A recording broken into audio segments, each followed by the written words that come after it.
I think I need space to heal. That's what she said. At 11:08 a.m. on a Tuesday. 2 weeks after our fucking wedding. Let me back up. Last year, when I first met Kara, she walked into this pitch night in Oakland wearing beat-up Converse and a hoodie that said, "Heal the soil, heal the soul." I was demoing an early version of my AI model that predicts wildfire spread using drone footage. Yeah, nerd stuff. But the second she raised her hand and grilled me about data bias, I was hooked. She wasn't just smart, she was electric. She wrote for this eco-journalism blog that was all over TikTok, always talking about climate justice and systems of extraction and stuff. And somehow we clicked. Tech guy meets earthy girl. Opposites, but it worked. I showed her how I coded. She showed me how to make sourdough. She called me her Silicon Valley soft boy, and I called her my sustainable chaos goblin. Dumb nicknames, I know. But we were happy. Or I thought we were. 6 months ago, we moved in together in Berkeley. I was working 14-hour days building my startup. Kara was writing a book proposal. It was hard, but we made it fun. I'd come home at 2 a.m. and find her asleep at her laptop with tea gone cold. She started leaving me sticky notes on the fridge. "You're building the future. I'm proud of you." So yeah, when I proposed on the cliffs in Mendocino, I meant it. I meant every damn word.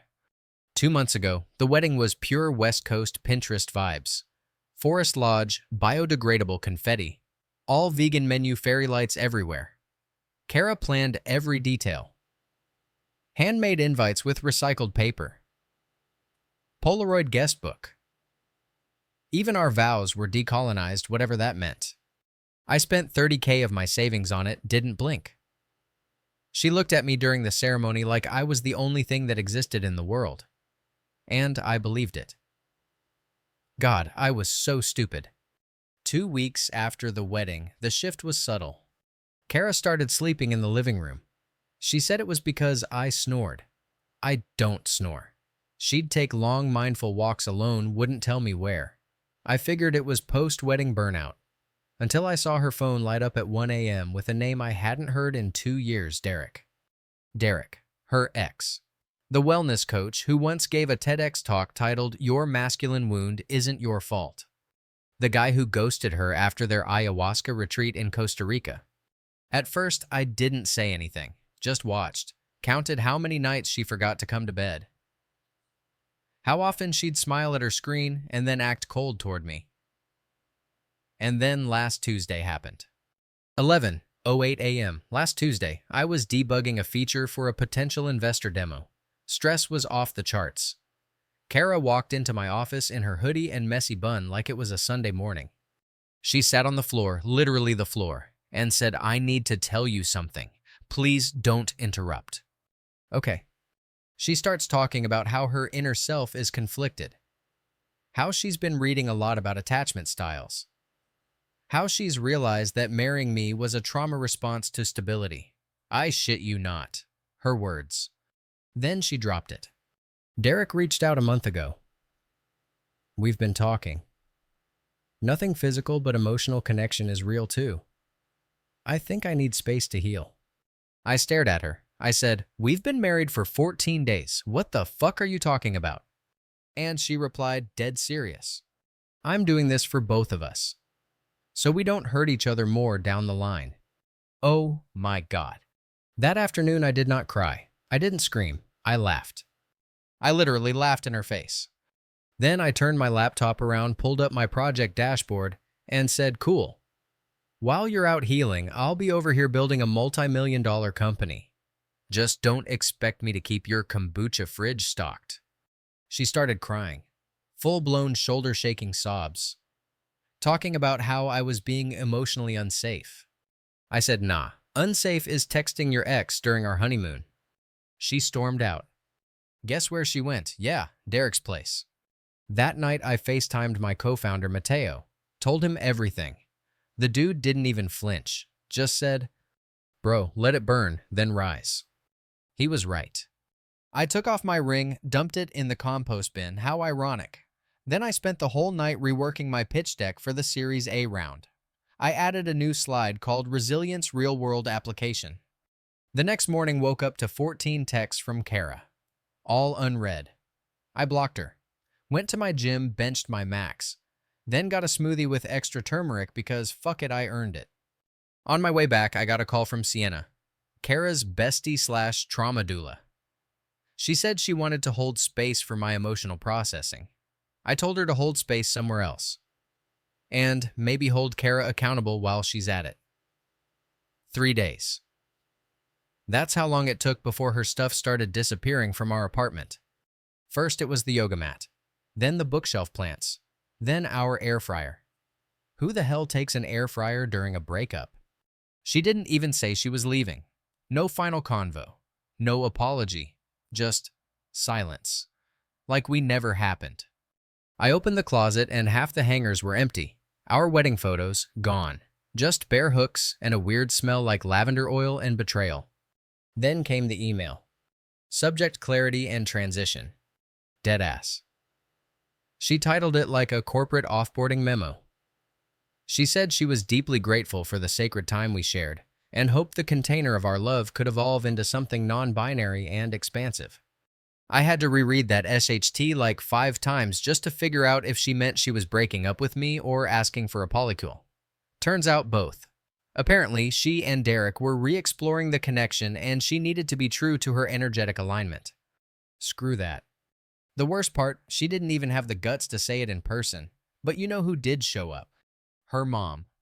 Yep, Kara's mom, Andrea, rang my doorbell at 9:00 a.m. with a mason jar of chia pudding and a bunch of unsolicited wisdom about non-linear commitment journeys. I stood there in my hoodie and boxers listening to this woman say things like, sometimes the soul chooses chaos as a mirror. I said, sometimes people just cheat, Andrea. She got quiet real quick. Later that night, Mateo came over with pizza and whiskey. We sat on the floor of my half-empty apartment watching Shark Tank reruns and yelling every time someone said scalable. I told him everything about the text, the email, the spiritual gaslighting. He just looked at me and said, let her go. This is your Phoenix arc. I nodded, but inside I felt like shht. Not even because I missed her, I missed who I thought she was. The girl who danced in the kitchen to old Joni Mitchell records. The one who made me lemon ginger tea when I pulled all-nighters. The one who used to say, you're not too much. You're just rare. Guess rare wasn't enough. The next week was chaos.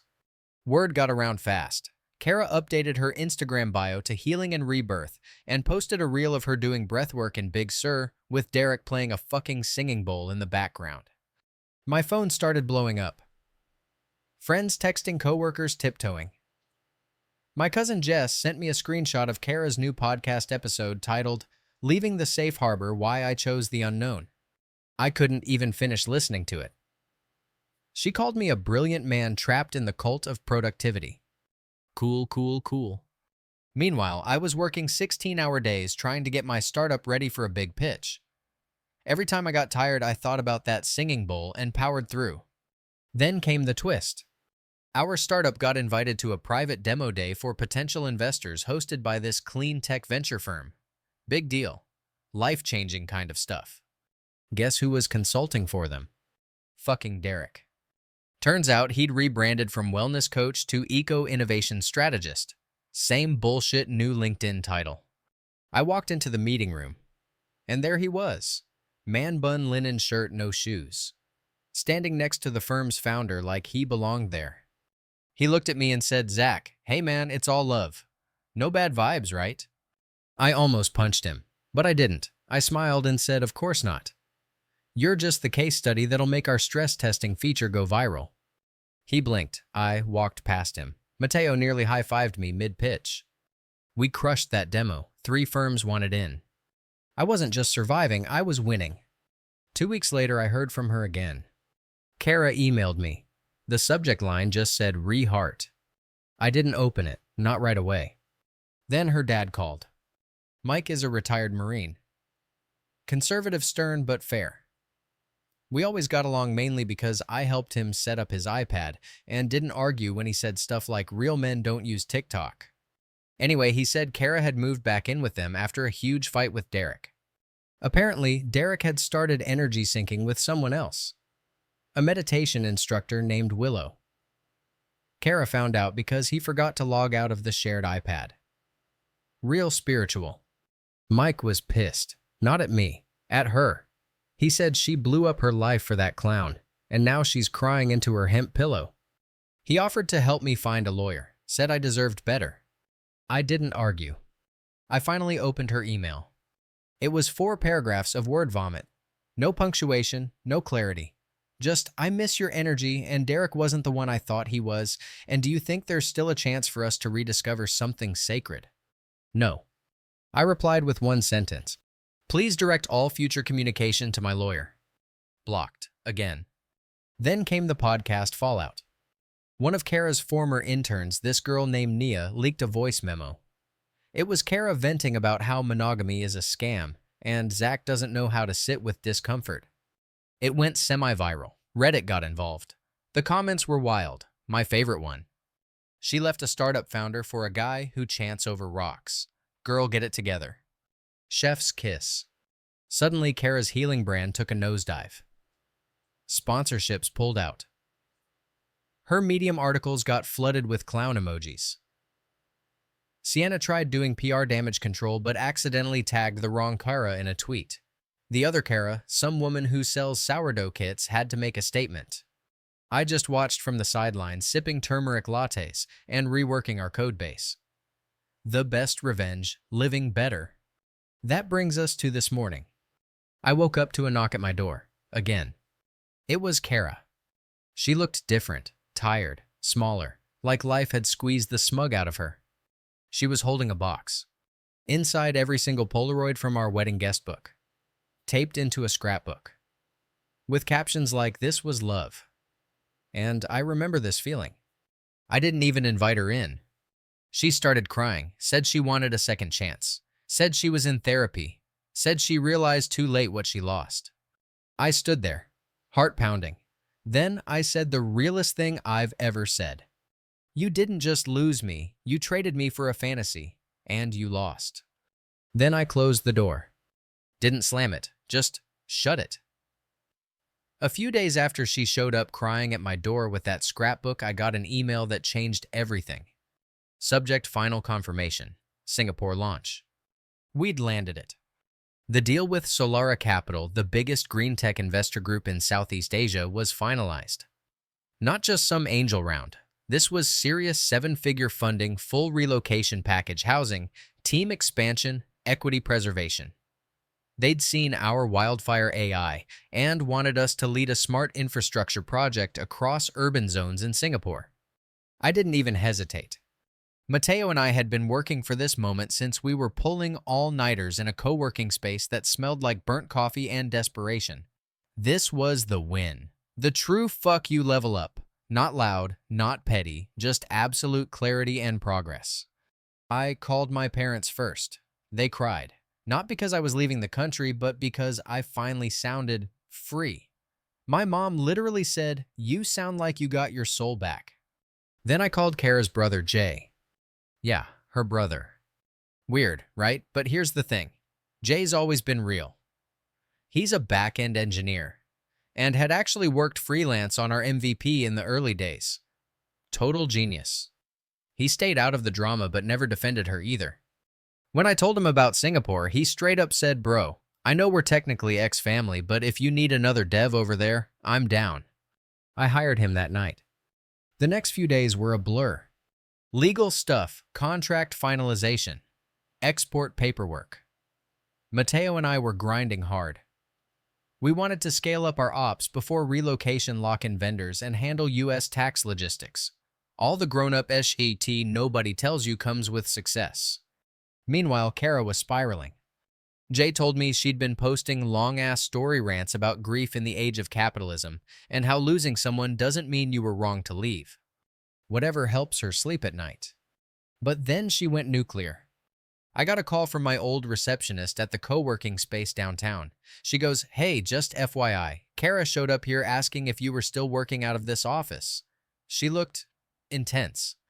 I said thanks and hung up.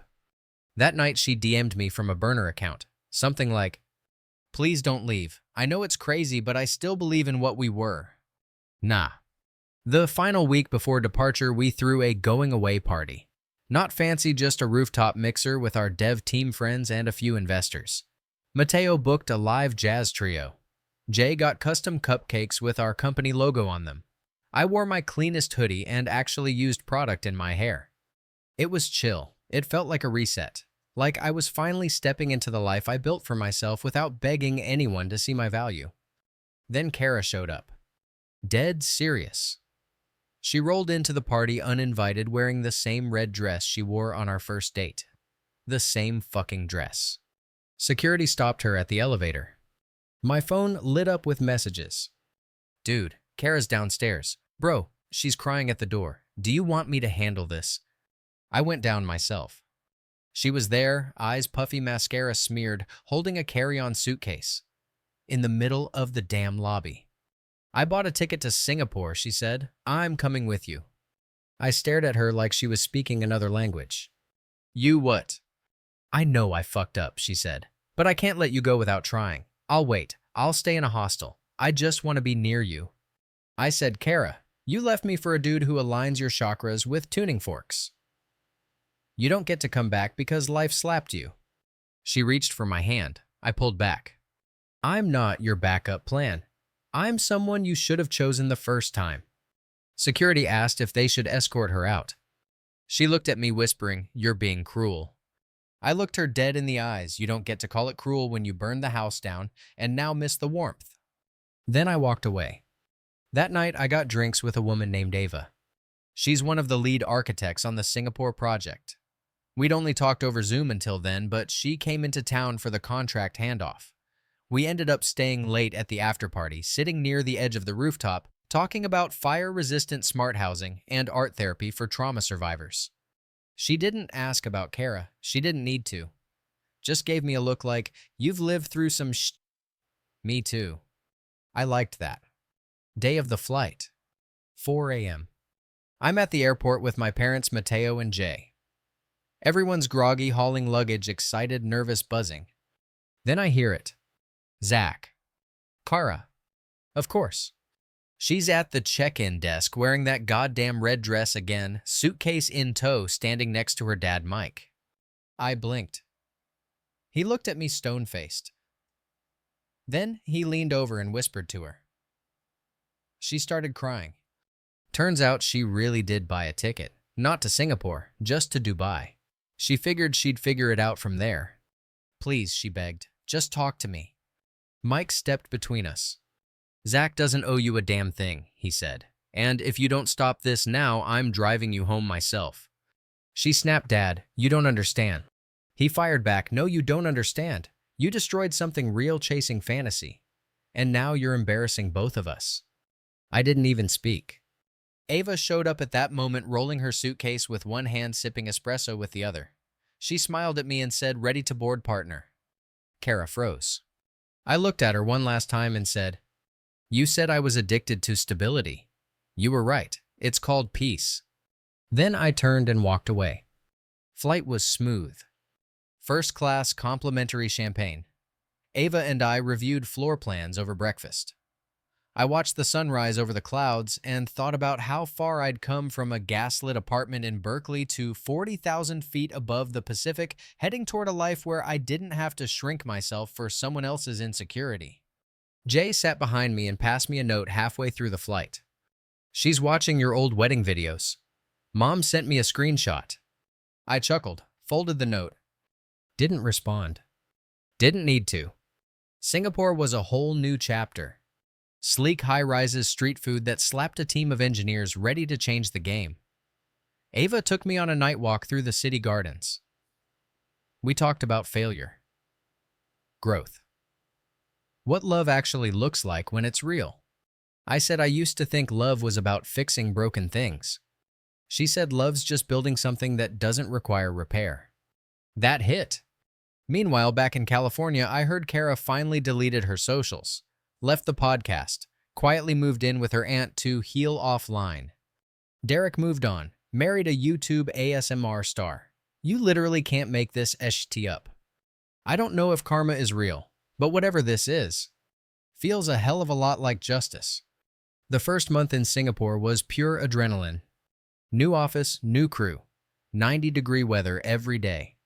My morning view was the Marina Bay skyline, and I'd wake up thinking, damn, I really made it out. We were building tech that could predict climate disasters faster than anything out there. Urban planners were obsessed. Government liaisons started calling us the quiet disruptors. Ava and I were working late every night eating satay and redesigning flood-resistant housing units like it was some futuristic Lego set. And for the first time in months, I wasn't thinking about Kara. I wasn't waking up angry. I wasn't rewriting arguments in my head. I wasn't stalking her socials. There were none to stalk. I was just living. Then Jay brought me a package. It was a small box. No return address. Just my name on the label printed in that same blocky all-caps font Kara used for our wedding invites. Inside, a USB drive and a note. You said I don't get to rewrite history. So here's the unfiltered version. I stared at it for a long time. Jay saw my face and asked, "You want me to toss it?" Part of me wanted to say yes, but another part, the messy, curious, slightly bitter part, needed to know. So after everyone left that night, I plugged it in. It was a folder, audio files, journal entries, video recordings, all time-stamped, labeled like a documentary. She'd been documenting everything. From the month before our wedding all the way through her breakdown at the airport. I clicked on the first file. Her voice filled the speakers, shaky but raw. March 5th. I had a dream about Derek again. It felt wrong, but familiar. I woke up next to Zach and pretended I didn't feel anything. That scares me. Another file. April 2nd. I told Sienna I wasn't sure I should get married. She said I was overthinking. I wanted to scream, but I smiled instead. And another. May 19th. The wedding was beautiful. And I couldn't feel anything. I just kept thinking about how Zach was so sure. How can someone love me that much when I don't even know who I am? I stopped there. It was like reading a eulogy for something that had already died before I even knew it was sick. I shut the laptop. I didn't delete the files, but I didn't open any more. Not yet. That same week, Ava and I got invited to a design summit in Bali. Government officials, startup CEOs, climate leaders. Big names. Our presentation killed. Afterward, at the rooftop mixer, Ava pulled me aside. "I know you're still untangling all that," she said, nodding at my laptop bag. "But just so you know, I like you. Not the startup version, you." I didn't know what to say. So I kissed her. Simple, no drama, no hidden wounds. Just a moment. And for once, it didn't feel like betrayal. It felt like a clean page. A week later, Kara called. Yep, after months of silence, she popped back into my life like it was no big deal. New number, blocked ID, but I recognized the voice instantly. "Zach, don't hang up, please." I didn't say anything, just waited. "I know you got the drive. I just wanted to say I'm not asking for anything. I just needed you to see that it wasn't all fake, that I tried." I finally said, "You tried to. What justify cheating? Validate. Bailing on your marriage." She went quiet. Then she said the one thing I didn't expect. I wasn't built to be loved like that, and I broke it because I couldn't believe it was real. I just said, "You should talk to a therapist, not me." She whispered, "I am, finally," and then hung up. Things with Ava got deeper. We weren't rushing it. We weren't defining it, just building something light, steady, real. She'd text me midday with photos of weird plants. I'd send her bug reports with dumb memes attached. We were ridiculous, and it felt good. She never asked for pieces of me I hadn't healed yet, just gave me room. Jay joked once, "So what do we call this, your soft launch into post-trauma dating?" I said, "Nope. This is the MVP of actual emotional stability." He high-fived me, nerd style. Then Olivia happened. Yeah, Olivia. Remember her. Kara's chaos queen, bestie/toxic motivational speaker.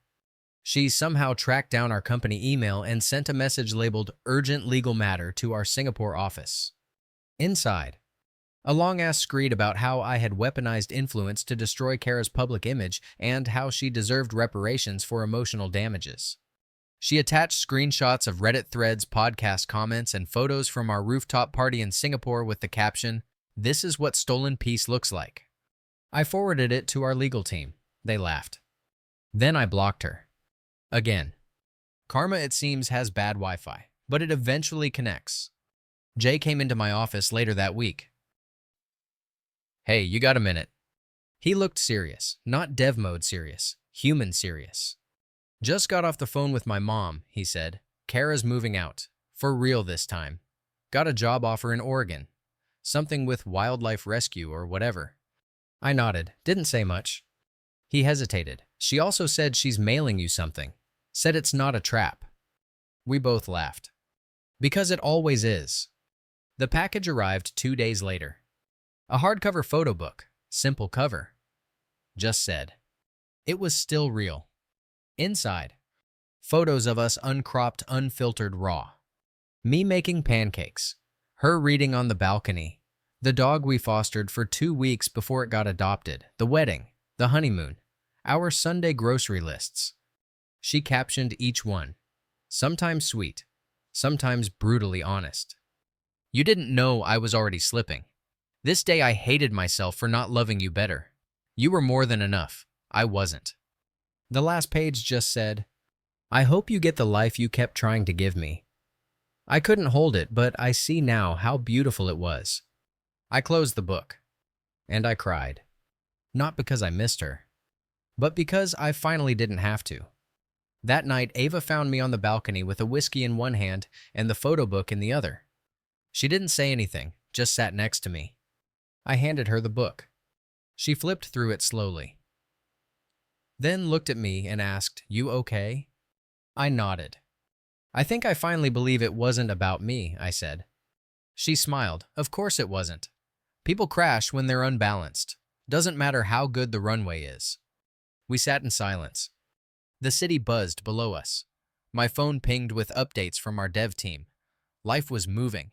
And for once, I wasn't chasing or escaping. Just being. 3 months into Singapore, I thought the chaos was finally behind me. Business was good. I was waking up before my alarm again. My resting heart rate no longer spiked when I heard a woman crying on FaceTime in public. Life felt, dare I say it, normal. Ava and I had found a rhythm. We weren't rushing into anything heavy. Weekends were a mix of architecture tours, shared playlists, and way too much laksa. She had her own place, her own life, and no interest in fixing me or being fixed. Just 2 people walking side by side without trying to carry each other's baggage. It was peaceful. Until James called. Yeah, Kara's brother, not Jay. James, the younger one. The one I used to watch Stranger Things with while waiting for the girls to finish getting ready. He never called, ever, so I knew it was bad. I picked up. "Hey man, what's going on?" Silence. "Then she's pregnant." I froze.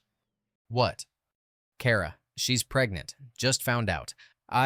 She doesn't know I told you. But I thought you should hear it from someone who's not gonna turn it into a fucking poem on Instagram." Here's the thing. For a half second, just one breath, I thought maybe it was mine. I did the math. Nope. Too late. Way too late. James continued. "It's not Derek's either. He ghosted like 2 weeks after she moved. The guy she's seeing now. Some volunteer from the rescue shelter. I think his name's Ash. Or maybe Axel, one of those I play acoustic guitar and won't commit to a phone plan names." I laughed. Couldn't help it. Then James said, "She's keeping it. Just thought you should know. In case, she tries to spin some YHT later." He hung up before I could even respond. I sat with that news for a long time. Did it matter? No, but also, kinda. There was this small, dark voice in the back of my head whispering, "She never wanted your kid. But she'll have his." It wasn't fair. I knew that. Life doesn't do fair, but damn if it didn't sting. I didn't tell Ava. Not at first. Didn't want her to think I wasn't over it. But later that week, when I was half asleep on her couch, she asked what was eating at me. So I told her. Just laid it out. She blinked, nodded slowly, and said, "Do you want to talk about it or punch something?" I said both. She tossed me a pillow and we screamed into it together. Yeah, she's a real one. 2 weeks later, I got a message from Kara. Kara. Not a text, a letter. Handwritten. Sent through Jay, who had clearly tried to hide it because it smelled like rose oil in desperation. Inside, she said she was sorry for everything again. That she was scared alone, unsure if she could do this. That the baby wasn't part of the plan but might be the spiritual reset she needed. She said, "You always made me feel safe. I know I forfeited that, but I just needed to say I remember what you gave me, and I see it now." No request, no ask for help, just weird melancholy closure. I didn't write back. What was there to say? Good luck with your new life. I'm thriving in mine. Seemed unnecessary. Meanwhile, things were picking up at work. We'd secured Phase 2 of our Singapore-built coastal smart homes with predictive drainage systems. I was running daily syncs, mentoring junior engineers, and accidentally becoming the guy at every pitch meeting. One investor even said, "You have the presence of a founder who's been through hell and learned how to walk through fire." I said I married a poet once. Fire metaphors come free. He laughed. I didn't. Ava and I started collaborating more too. Not just on blueprints, but on community development initiatives. We were pitching sustainable schools, multi-use green space microgrid hubs for underserved zones. She'd say things like, "We're not just building cities, we're building second chances." I'd smile and think, damn, this is what a partner sounds like. Then came the gala. Some massive Singaporean tech benefit thing hosted by the government. Black tie, press, donors, everyone who mattered. I wasn't planning on going. Crowds still made me nervous. Too many flashbacks to Kara's wedding Pinterest board. But Jay and Ava convinced me. "It's not a wedding," Ava said. "It's a flex." So I went. Tux, shined shoes, haircut, whole thing. Ava showed up in this navy silk dress that made the room go quiet for half a second. I couldn't stop staring, not in a thirsty way, just stunned. Like, how the hell did I survive enough to deserve this version of life? Then, mid-event, someone tapped me on the shoulder. I turned. Kara's mom, Andrea. No warning, no RSVP, just there, holding a champagne flute and wearing a necklace I recognized from her second marriage. "Zach," she said, "can we talk?" I blinked. "How did you even—" "I'm here with the NGO delegation. Animal Relief. Kara works with us again." My stomach dropped. "She's here." "No," Andrea said. "She was supposed to be. But she thought it might be too hard." I nodded, waited. "She asked me to tell you she's naming the baby Theo. Said she always loved that name because you picked it for your dog when you were a kid." My jaw tightened. "She's not asking you for anything, just acknowledgement." I said nothing. Andrea reached into her purse, pulled out a small envelope. "Last one. No drama. No follow-up. I swear." She handed it over and vanished. Inside the envelope, a sonogram photo and a note. "He won't know your name, but I wanted you to know his." I stared at it for a long time. Not angry. Not sad. Just hollow. Like watching the credits roll on a movie you didn't realize was still playing in the background. I tucked it away. Didn't tell Ava, not yet. That night I danced for the first time in forever. Real dance. Shoes off, sweating, laughing like nothing hurt. Jay got it on video. Posted it with the caption, "Healing hits different in a tux." Next day, Ava found the sonogram. Not because I showed her. Because it fell out of my jacket when we were packing for our weekend hike. She didn't freak out. Didn't cry. Just held it, looked at me and said, "You okay?" I nodded. Yeah, just didn't expect that final chapter to have an epilogue. She smiled. "You know what I love about you," she said. "You didn't let the fire turn you bitter. You let it burn off the bullshit." I laughed. "Therapist Ava is out today, huh?" "Therapist Ava always charges extra," she said, and kissed me. That weekend on a mountaintop overlooking the sea, I deleted the last voice memo from Kara. The one I kept for closure. It said, "Maybe in another life." I whispered back, "Maybe. But thank God this one worked out better."